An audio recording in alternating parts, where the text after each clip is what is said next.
speaker. Let's welcome Peyman Mohajerian. Mohajerian. Sorry. He's a senior architect and manager at Databricks. He's going to share with us the product and search embedding to improve product matching in retail.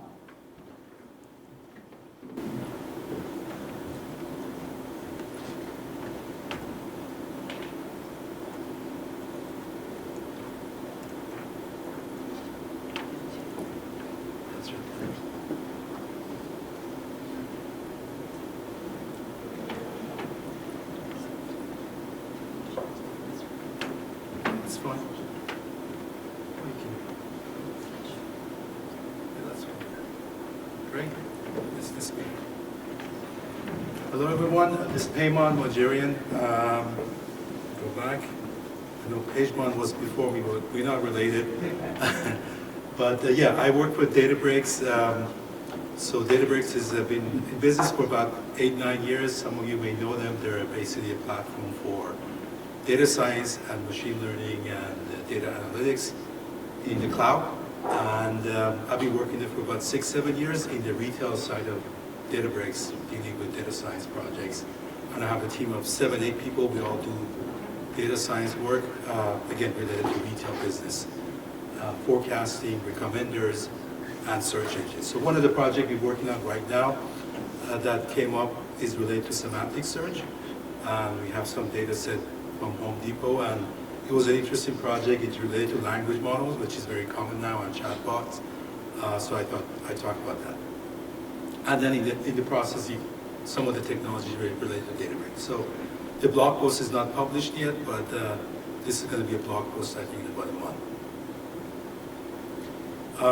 So the problem statement is that obviously online retailers, any big retailer, this data is actually from Home Depot. I forgot to change the logo, but the actual data comes from a casual competition from Home Depot, but this one is another one from this fashion, but the actual data is related to Home Depot's data. But ultimately, you have a search page, and you need to search products. And of course, a search can also be considered recommenders, and people combine them, like search functionality and recommendation that you want. So you can overlay what the search result brings with some type of recommenders. But in this context, the only focus is what do you do with the actual searching, and obviously semantic search is usually better than keyword search, because people usually care about similar meaning words, not necessarily words that have similar key, but the keys are similar, but semantic is more important. But the challenge here is how do you do semantic search fast, real time? So you're on the website and you want to do a search and you want it to be as relevant and semantically related to what you're trying to buy. And if the search result is bad, obviously then that reduces the chances of buying the product. So yeah, again, the point here is really the low latency and how do you deal with that? And at the same time, you can have overlay of personalization post getting to search result. But that part is not relevant to this topic. But in general, a lot of these retailers, they have 2 or 3 steps. One is get the relevant content semantically similar, and then filter that content or change the order based on the personalized content that they have from that person, which kind of makes sense. But here, that step, I'm not going to talk about. So this data set, again, as I said, this is Home Depot related. The logo was from H&M, it's different, but Home Depot had I think it's from a couple of years ago, that they have data around product title, search keys that they use, the training data, and the product description. So ultimately, the goal here was how do you create a real-time search engine using this data set? Of course, the actual data set is for a customer, but we tried this on this data set that came from Home Depot. And of course, for the Kaggle competition, I think there was more to it than this, but we said we took subset of this data set for this semantic searching. And these are the columns that are relevant. This is the actual copy-paste from the Databricks notebooks, which shows you the profile of the data set.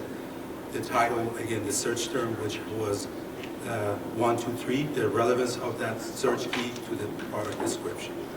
And the search key itself is there as the second column, search term, yeah. So what we did is combine the title and the product description. That's one data point.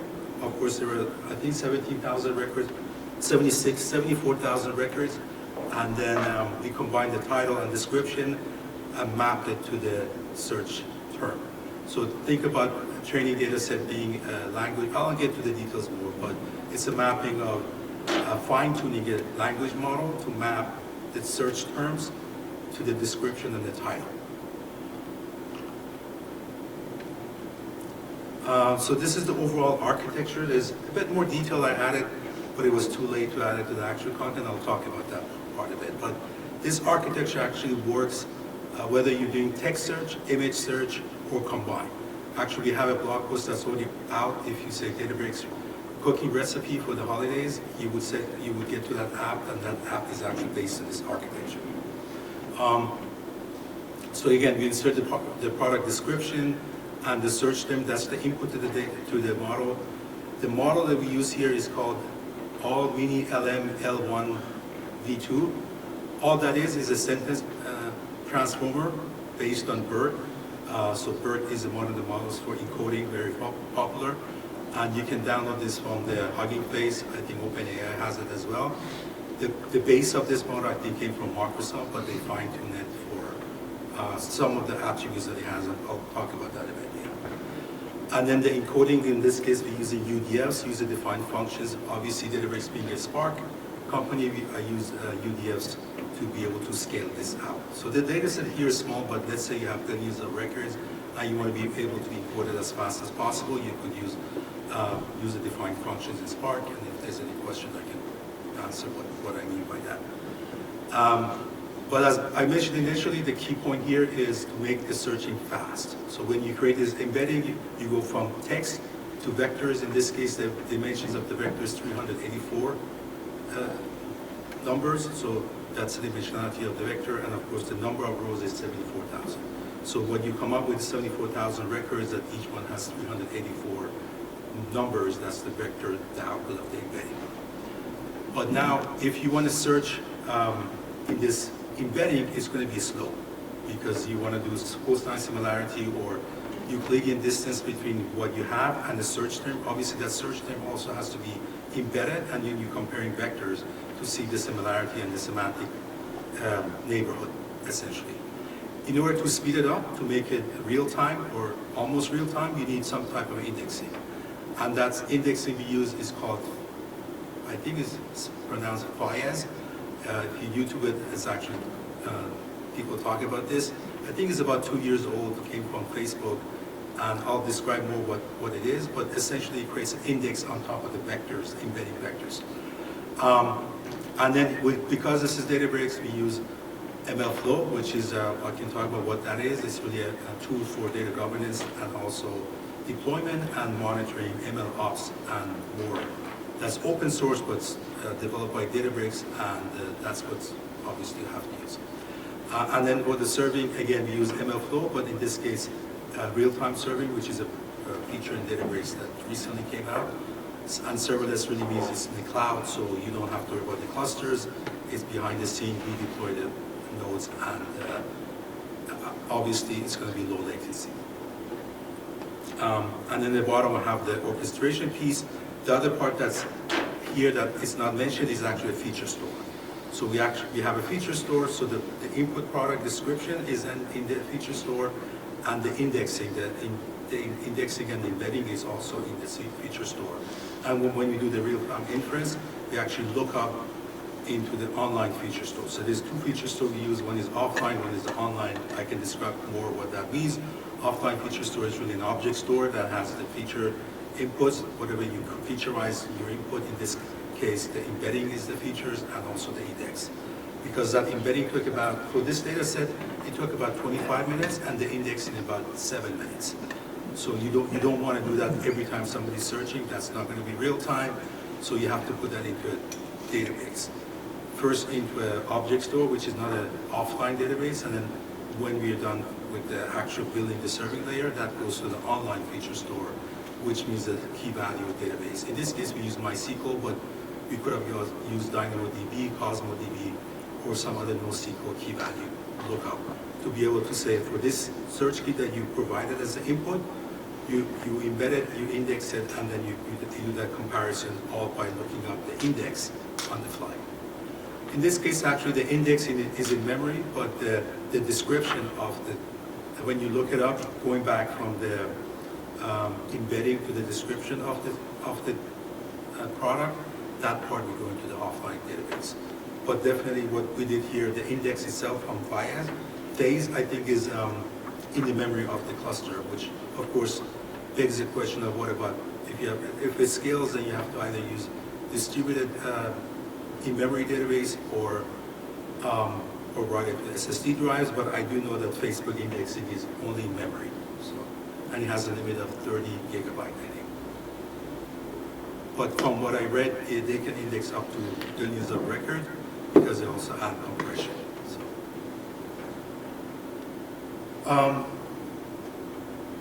So yeah, the idea came from this blog post that they use, again, phase and SBERT. SBERT is basically sentence transformers, and transformers, again, it's a deep neural network method. I think you guys know all the chatbots are based on transformers, which is the language models. The actual training, it takes days, maybe even weeks. They can be very large. In this case, they use sentence BERT, which is different from the BERT in the sense of, again, there's a pairing of sentences and it's trying to do similarity between the pairing of the sentences, and there's a semantic context behind it. You can use BERT out of the box for this, but it wouldn't perform as well as a sentence transformer, which is basically inherits from BERT itself. BERT is about 5 years old, I think, from Facebook and from Google, I think. And sentence BERT, many people have it, but this one came from Hugging Face. I don't know this example that I built exactly what the source is, but again, for this Home Depot data, we had to fine tune it again, and that fine tuning took about 20 minutes. And the fine tuning means here that you have the search key and you have the description and you want to match them. Because every data set is a bit different, so you want whatever language model you want in the context of what you're trying to build. Some fine tuning to say these are the keys I care about and this is the description helps make the model better. But it would have probably worked fine out of the box, but we did definitely make the model better by having that extra data points.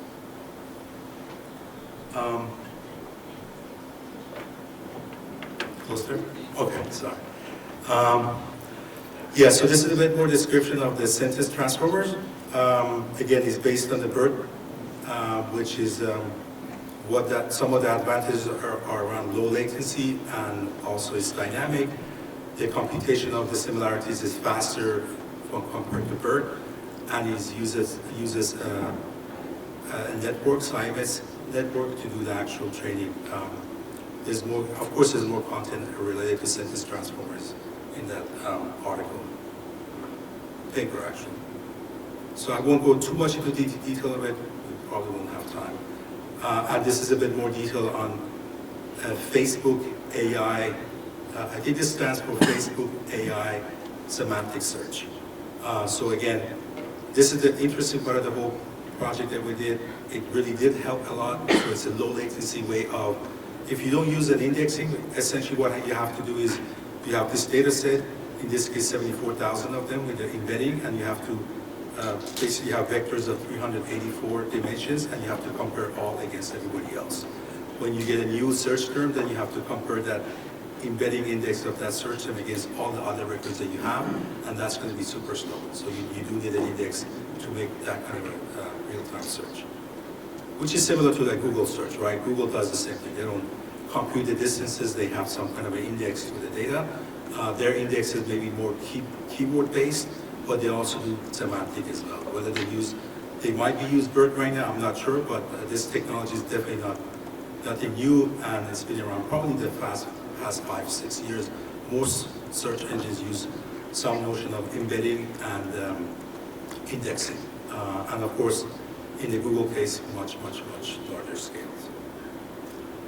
So again, going back to the big picture, in this case, we didn't have to do any tokenization. All we had to do is really put the raw data itself, the sentences and the keywords. These were the input to the data and the relevancy. So some were very relevant, some of the keys and the data were less relevant. So that becomes a relevancy column that we had. But all of that 3 columns are input to the sentence transformer directly. I did do some pre-processing like spell checking and some regular expressions on this data set based on what others have done on Kaggle related to the Home Depot's data itself.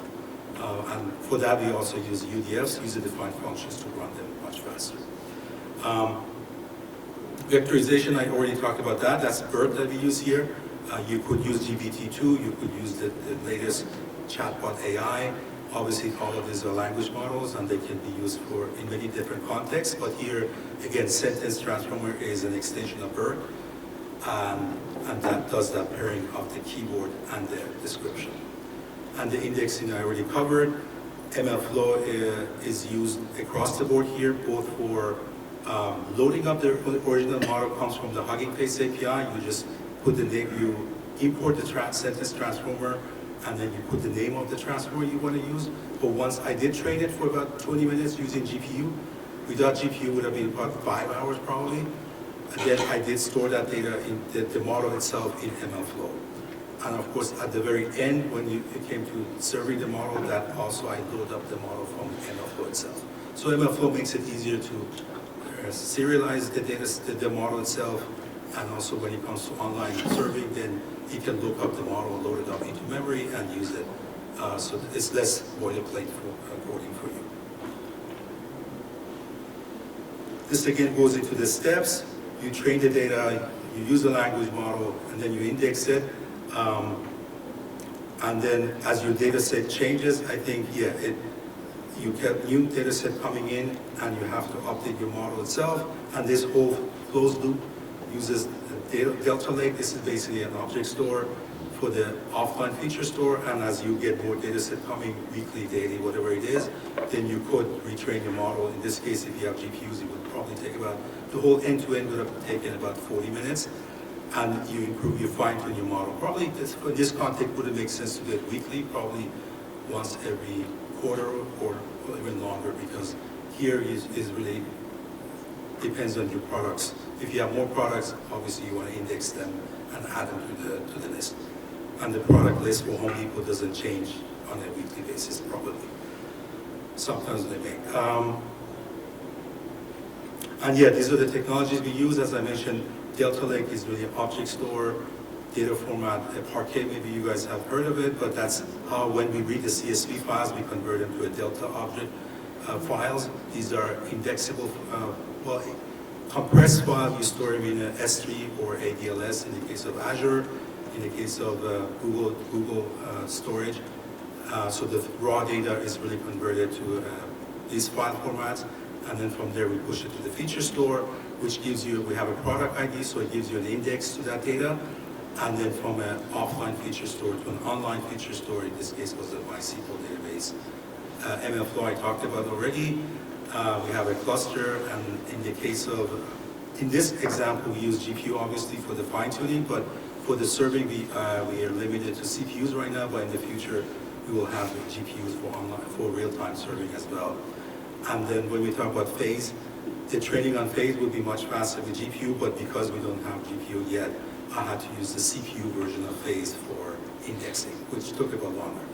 But definitely for all these problems said, GPUs make big differences. And this is some examples of the actual data source that I used. And the original idea came from the Instacart. They also have a blog post around, they use similar technologies, and we sort of said, well, can we do the same thing for our customers? I think they use BERT. I don't think they use phase, but some of the original idea why we wanted to do this came from them. Of course, you could do all of this in a search engine as well, like Elasticsearch probably has similar functionality, but the semantic matching they do is probably a bit out of the box. You can't modify it, but I don't know those other technologies, but obviously this is not unique to Databricks. So, this is all open source. In this case, we use in-memory indexing and embedding, but you could obviously write this on SSD drive. The performance would not be as great, but you can use search engines out of the box to do this. So there's many ways of implementing this. In this case, the data set was small, everything was in memory, And again, we have an actual example of this in production, but not this Home Depot. This is the data for recipe. In the case of recipes, it's not just text. You can also put an image. You can put an image of a cake, for example, and then it tells you the recipe for that cake because it finds similar cakes to what you uploaded, because it converts that into embedding and indexes it, and then it finds recipe of something, an image that's similar to that, and it said this is probably the recipe for the cake, the image of the cake that you uploaded. So the same idea applies whether you deal with text or image. And of course, you can type the cake that you want a recipe for, and again, find the same thing. So here I just use the text, but if you Google recipes, Databricks, cookie recipes or something, you would see exactly the same technology stack that we built. Yep, questions? Any questions from the audiences?